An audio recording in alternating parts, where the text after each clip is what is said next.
إن الحمد لله نحمده ونستعينه ونستغفره ونستهديه ونعوذ بالله من شرور أنفسنا ومن سيئات أعمالنا من يهده الله فلا مضل له ومن يضلل فلا هادي له وأشهد أن لا إله إلا الله وحده لا شريك له وأشهد أن محمدا عبده ورسوله.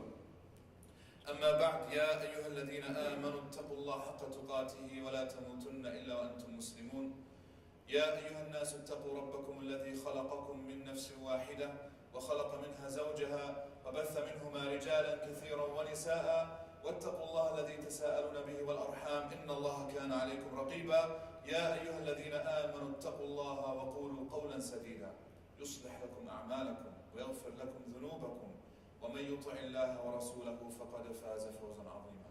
أما بعد, my brothers and sisters in Islam, Allah subhanahu wa ta'ala commands us in these three verses that we have recited to have the taqwa of Allah, which is the fear, the consciousness and the awareness of Allah subhanahu wa ta'ala.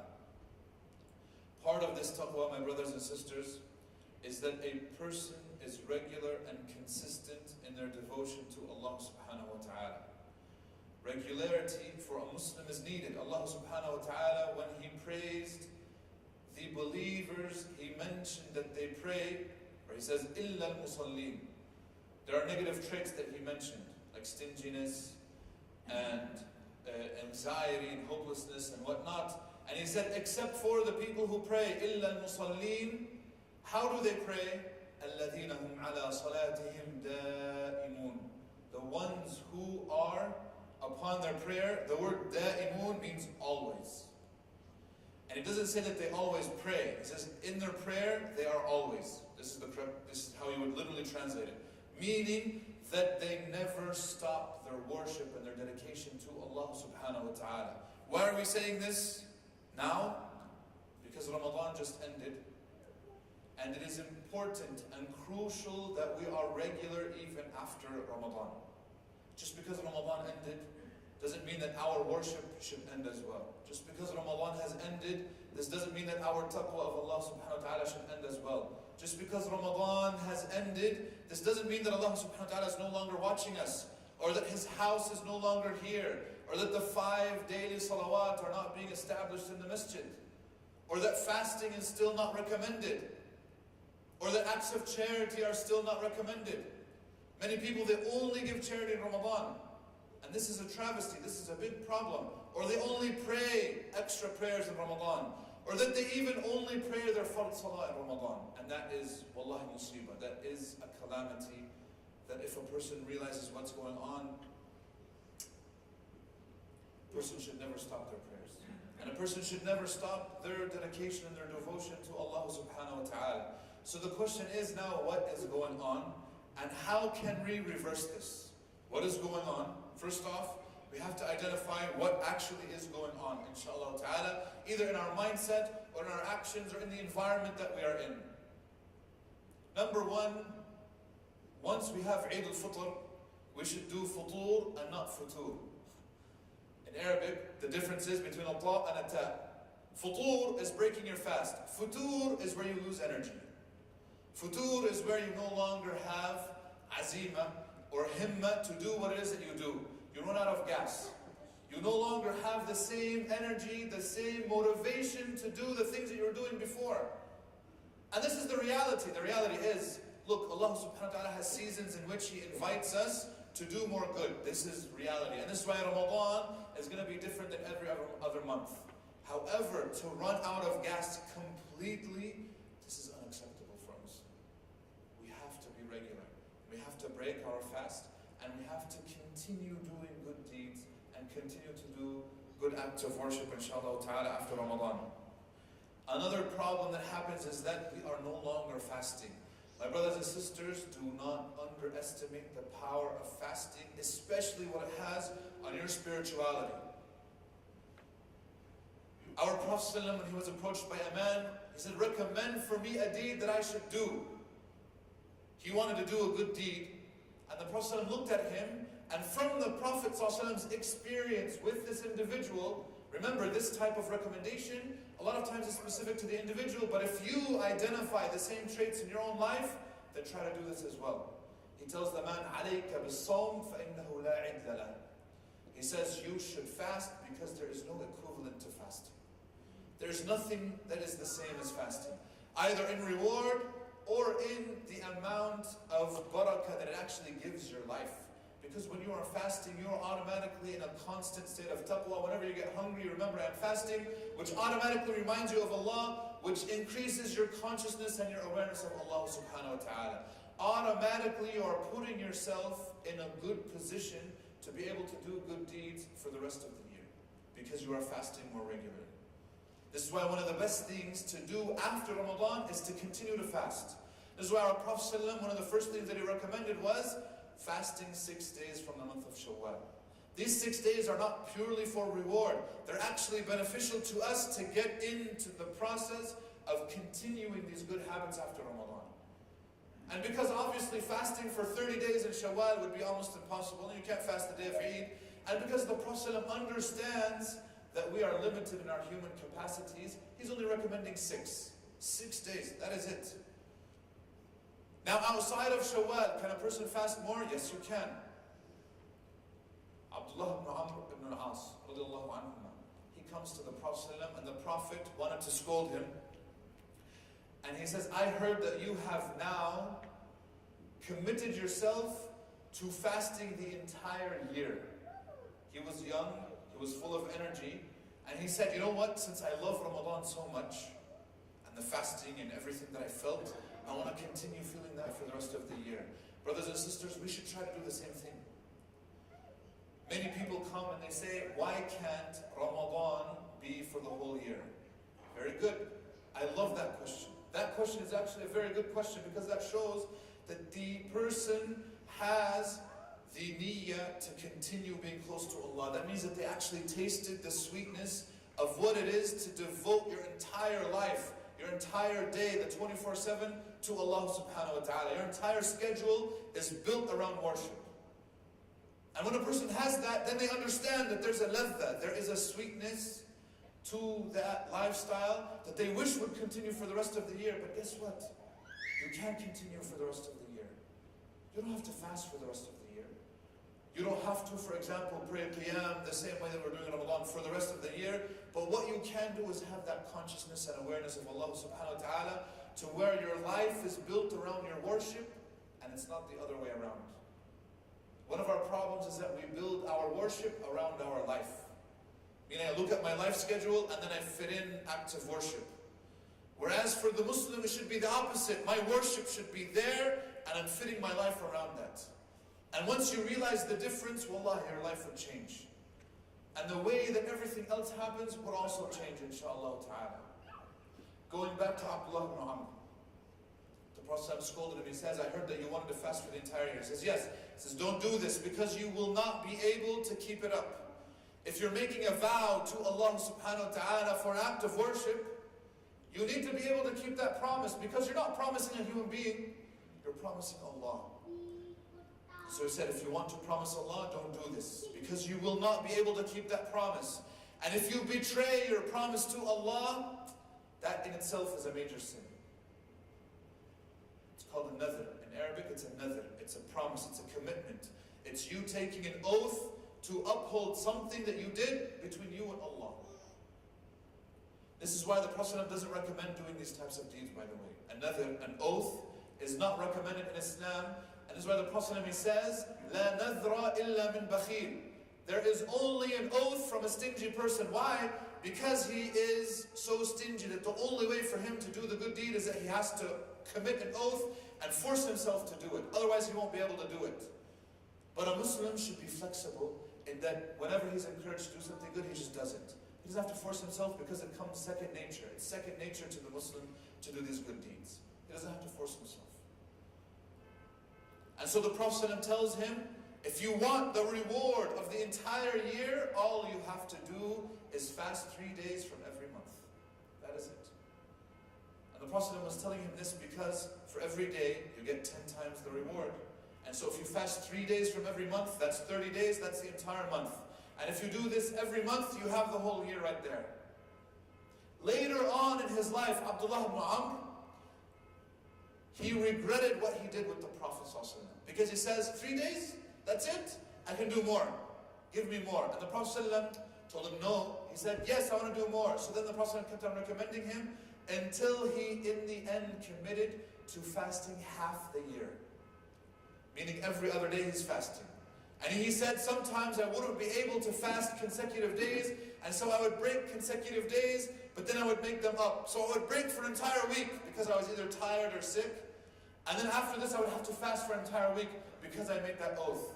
And he says, I was an old man and it affected my health, but I did not want to break my oath with Allah subhanahu wa ta'ala. And I wish that I would have taken the recommendation of the Prophet sallallahu alaihi wasallam.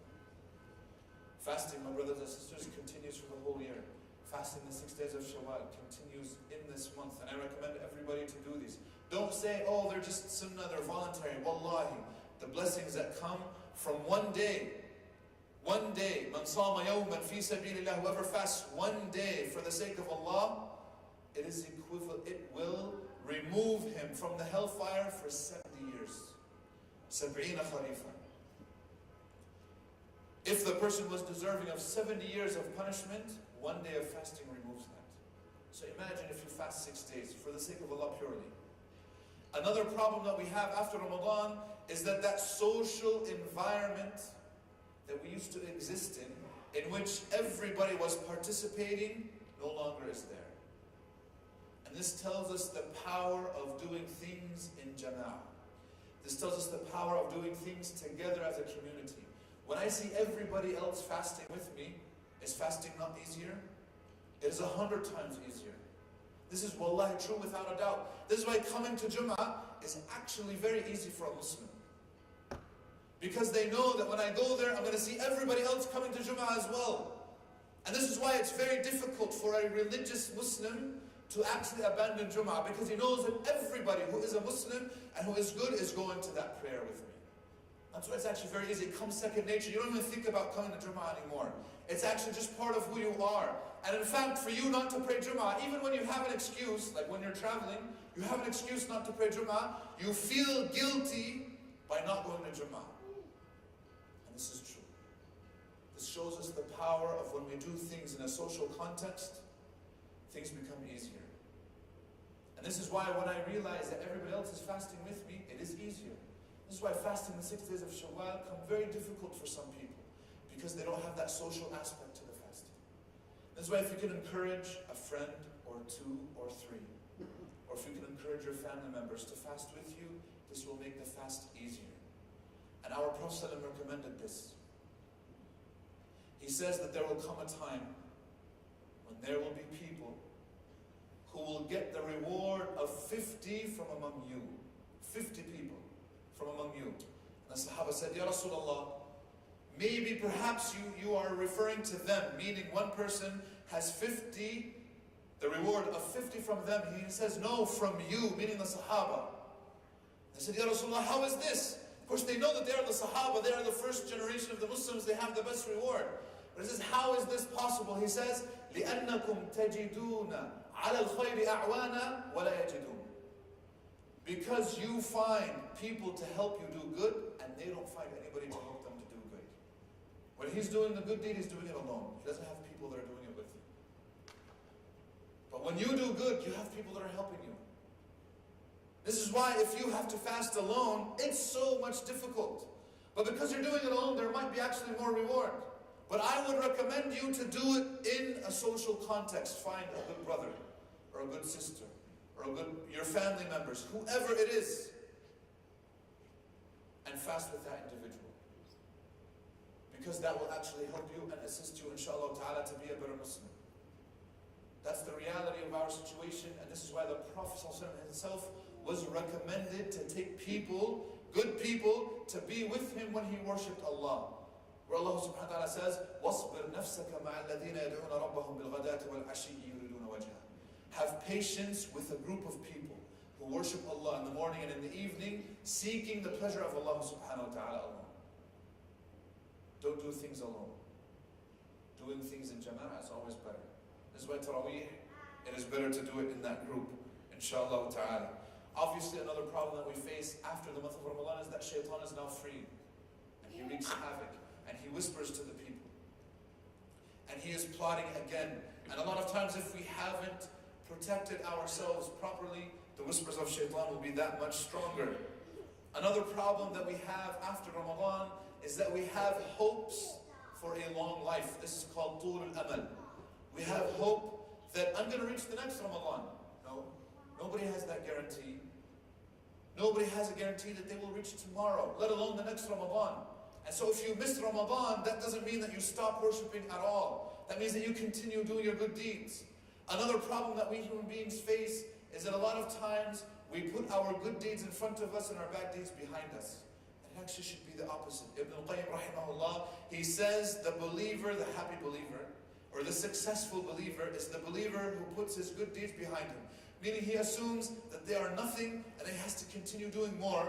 And he puts his bad deeds in front of him because he's always afraid of them, that they should catch up to him, that they should actually afflict him in any way.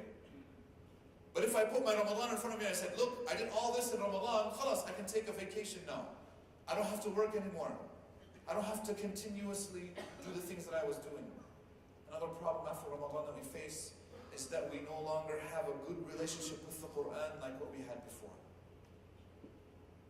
This is why continuing to have a good relationship after Ramadan with the Book of Allah subhanahu wa ta'ala is paramount to continuing those good deeds that we wanted. Having some time a day, however long it may be, reading the Quran, reflecting upon the Quran, understanding it, listening to a lecture about the Quran, whatever it may be, these will always help us, inshallah ta'ala, develop these types of things. How can we keep up our good deeds after Ramadan? Number one, we have to understand that everything is according to our intentions. And if our intentions are to be diligent Muslims, then we should be diligent throughout the year. This is why our Prophet ﷺ, he says, أَحَبُّ الْأَعْمَالِ إِلَى اللَّهِ أَدْوَمُهَا وَإِنْ قَلَّ. The most beloved of all deeds to Allah subhanahu wa ta'ala are the most regular, even if they are small. And Ibn al-Qayyim rahimahullah, he mentions an example, but in our modern context, it could be viewed as a person going to the gym. With regards to Ramadan. Imagine a person who goes to the gym every day of the year, but he only goes for a half hour to an hour maximum. And imagine that person's health. Versus a person who hits the gym hard for only 1 month, but he's there for 3 hours a day. But then the rest of the year doesn't go. Who do you think is going to be in better shape? Who do you think is going to have more injuries? Or is actually going to be detrimental? And going to the gym perhaps might be harmful for that individual that much. This is what happens to us sometimes. We're the victims of our own success. What do we mean by this? Meaning we spend so much good deeds in Ramadan that we actually lose energy for the rest of the year. We say, khalas, I was at the masjid for 3 hours a day in Ramadan, khalas, I'm done for the rest of the year. I filled up my meter, I'm done, my tank is full. Or I kept on hearing the Shaykh say, if I fast Ramadan, then all of my sins are forgiven. Or if I pray Taraweeh, all my sins are forgiven. And I pray Taraweeh every single night, khalas, my sins are forgiven. Why do I have to continue afterwards? The reality is, brothers and sisters, we don't know if our sins were actually forgiven or not. Nobody has that stamp. Nobody has that approval. That's number one. And then number two, who's to say that you don't have sins now that started in Shawwal? Ramadan ended last Thursday. There are 8 days now already. How many sins do we have now that need forgiveness? How many shortcomings do we have? Moments of forgetfulness, moments of heedlessness, moments of anger, moments of desire, whatever it may be. We constantly need forgiveness. We constantly need to be attached to Allah subhanahu wa ta'ala. This is why Allah, in His eyes, a good deed that's small, that's regular, is better than a big deed that's done at one time. We ask Allah subhanahu wa ta'ala that He makes us among those who are able to do regular deeds. We ask Allah subhanahu wa ta'ala that He gives us regularity in our worship. أقول قولي هذا وأستغفر الله لي ولكم فاستغفروه إنه الغفور الرحيم.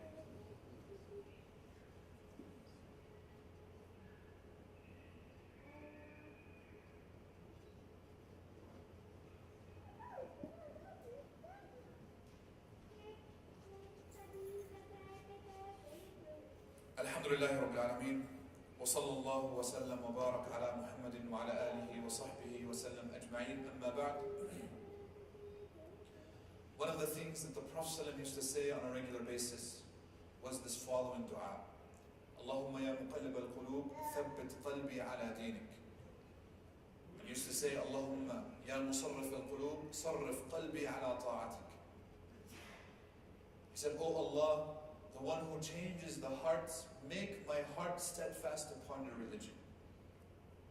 Meaning our hearts can change. And if you notice, our hearts changed immediately after Ramadan, either due to the whispers of shaitan or the lack of the acts of worship that we were doing, being no longer in that environment. This is why step number one in order to continue in being regular is to ask Allah subhanahu wa ta'ala for that regularity. Because if Allah doesn't help you, nothing else that we say will actually benefit. This is why even our Prophet ﷺ, and he's the Prophet, he is the messenger, he's the best human being to ever live, he was still worried about his own heart. So imagine our weak, feeble hearts that are exposed to so many fitan and so many problems and so much things that we don't even know where our hearts are sometimes. We should be making this dua even more regularly, where we ask Allah to make our hearts steadfast upon His religion. Because Allah is the one who is the Lord of Ramadan, and He's the Lord of Shawwal and Dhul Qa'dah and Dhul Hijjah and the rest of the months. This is number one. Number two, put yourself back in that good environment. Meaning, if a person missed Ramadan, where the person says, you know, I wish the whole year was Ramadan, well, guess what? You said that in the masjid, when you came into the environment of Ramadan, where in reality it wasn't just an environment of Ramadan, it was the masjid. And one of the sad things is to see the masjid empty after the month of Ramadan. Wallah, I feel so sad every time I come to the masjid. For the last 8 days, it's been extremely sad. When before, at Maghrib time, there are 3 lines here full, and now we can barely fill half of a line of people. What happened? And the person who took time out of their day to go to the masjid, you can still do that. Nothing changed in your own life, except that maybe we had food and now we don't. But the reality is, if you understood the blessings of what you were coming for, wallahi, the food would be completely secondary. You wouldn't even think about it. When you understand whose house you're visiting and how much blessings you're getting for coming to Allah subhanahu wa ta'ala's house. Or how about for Isha? When we have Taraweeh and how many lines of people we have. Your availability, my brother or my sister, is perhaps the same. If you make time for something, you can make time for it now. Meaning, just as you made time before when it was Ramadan, you can still make time. And wallah, there still is reward. We know that praying in the masjid in Jama'ah is 27 times more rewarding than praying by yourself. There was a man from the Tabi'een, he said, I hadn't missed Salatul Jama'ah in the masjid for Isha in 30 years. One of the Tabi'een, he lived next to the masjid, he has that luxury. Now we don't, I understand this. But at least try to make that intention, that when I'm available, I can go to the masjid. This man, he said, I didn't miss it for 30 years until I had guests that were from out of town, and because they're relatives, he felt bad telling them I have to go, and things happened and he couldn't go to the masjid. It was the first time that he missed Salatul Isha in the masjid in 30 years. And he felt so guilty about it, that he stayed in his house, and he prayed Isha 27 times. To get the reward. Because you know the hadith, he knew that the Prophet says it's 27 times more rewarding in the masjid than it is by yourself. So he prayed 27 times Isha. Imagine how many rak'at, that's 27 times 4. He finished praying, he goes immediately to sleep, he was exhausted. And he says, Ra'aytu fil manam, I saw in a dream. And of course in Islam we can mention these isti'nasan, they're not definitive proof, but we can relate them. He says, I saw in my dream that I was on a horse, and there's a group of people ahead of me in their horses. He says, I looked at them from afar and I realized those are the people that go to the masjid. And I'm behind them in my horse. And then one of my friends retreats on his horse, comes back to where I was, because I couldn't reach them. As fast as I tried to get my horse, I couldn't reach them. He says, this man retreats back, comes to me and he says, don't worry, you can pray another 27 and you still would never catch up to us. And then he goes back to the line. Obviously, we know that the 27 is not limiting to just 27. There's actually so much more that a person benefits just by going to one salah. This is why I'm encouraging every brother, inshallah ta'ala, and every sister, when you have time, visit the house of Allah subhanahu wa ta'ala. Because this is Allah's house 365 days in the year, not just in Ramadan. And the reality is, when we value something as human beings, when we value something, we make time for it, whatever it is. Whenever you value something, it's all about priorities. You'll value it, you'll make time for it. You're not coming to the masjid for me or for anyone else, you're coming to the masjid for your own sake. Because of what you want from Allah subhanahu wa ta'ala. Because you are visiting Allah's house. And Allah's house is open no matter what.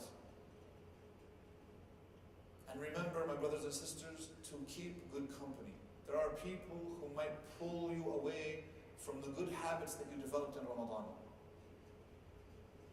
Your good friends, hold on to them. Because they will be the ones to encourage you to do good. They'll be the ones to encourage you to worship Allah subhanahu wa ta'ala more. They'll be the ones to remind you when you slip and fall, and they'll tell you, hey, you know that thing that you did? Maybe not do it next time. Or that's not a good thing. And they'll also remind you to do something good. And your bad friend is the one who's telling you, no, come over here. Instead of going to the masjid, let's go to this place. And remember, lastly, one of the things that many people did during the month of Ramadan was that they were very conscious and aware of their time.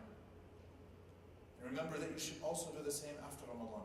We know, of course, that there is no way that we're going to be at the same level of Ramadan. Even our Prophet knows this. This is why he didn't recommend the entire month of Shawwal to fast. He just recommended 6 days.